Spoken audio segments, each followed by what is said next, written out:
Doctrina y Convenios 3. La vía del Señor.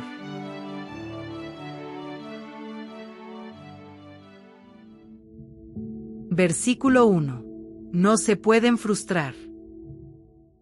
M. Russell Ballard dijo: ni siquiera los amigos más íntimos de José, en aquellos primeros años, entendían por completo las pruebas que soportarían los santos de los últimos días, a medida que la Iglesia fuera avanzando desde sus humildes principios en las primeras décadas de 1800.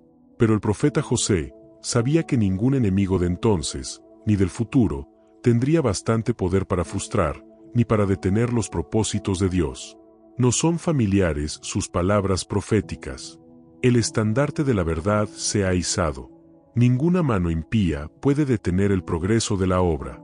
Las persecuciones podrán encarnizarse, los populachos se podrán combinar, los ejércitos podrán juntarse, y la calumnia podrá difamar, mas la verdad de Dios seguirá adelante valerosa, noble e independientemente, hasta que haya penetrado en todo continente, visitado todo clima, abarcado todo país, y resonado en todo oído, hasta que se cumplan los propósitos de Dios, y el gran Jehová diga que la obra está concluida.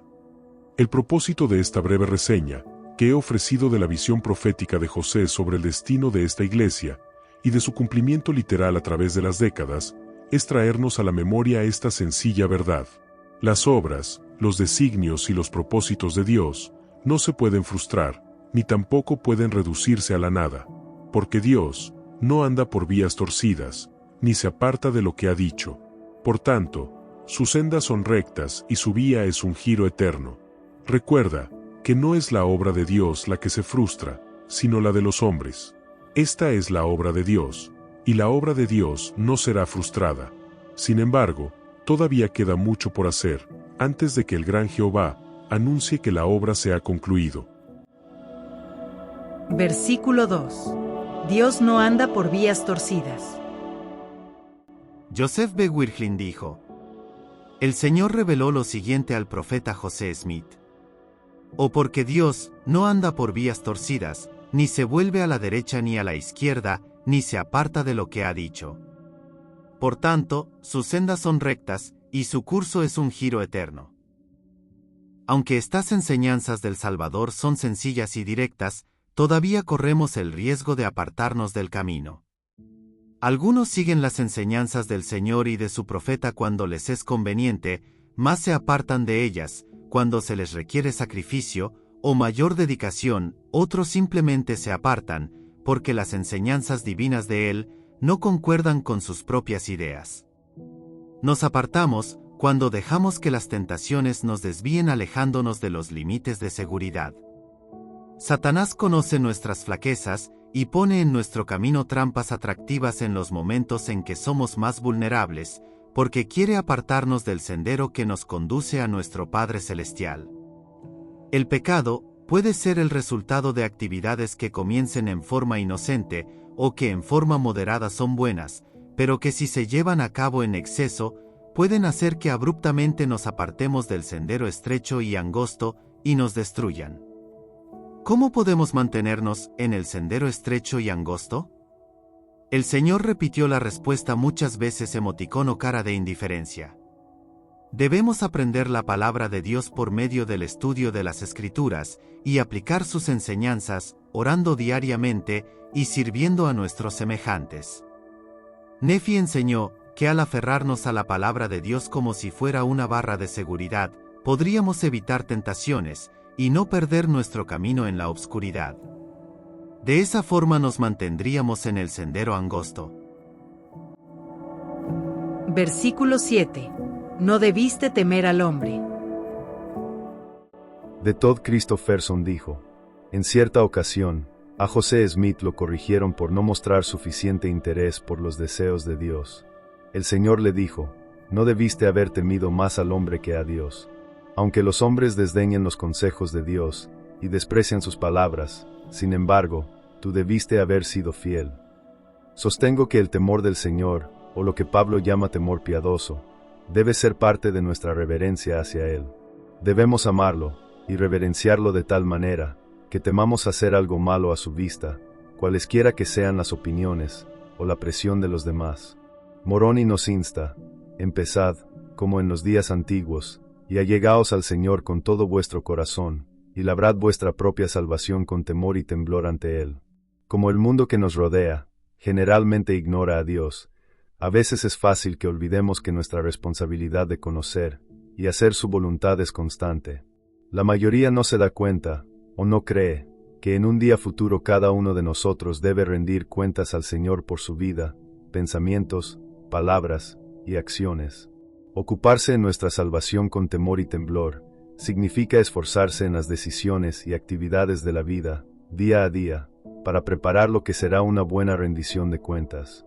Habiendo sido bendecidos al recibir lo que hemos recibido, podemos avanzar espiritualmente como ningún otro pueblo, pero también corremos un riesgo mayor que cualquier otro. No podemos cometer los pecados que ellos cometen, sin caer bajo una condenación mayor, porque si pecamos contra una luz mayor. No podemos jugar con las cosas sagradas confiadas a nuestro cuidado, y ser considerados inocentes como aquellos que no conocen a Dios.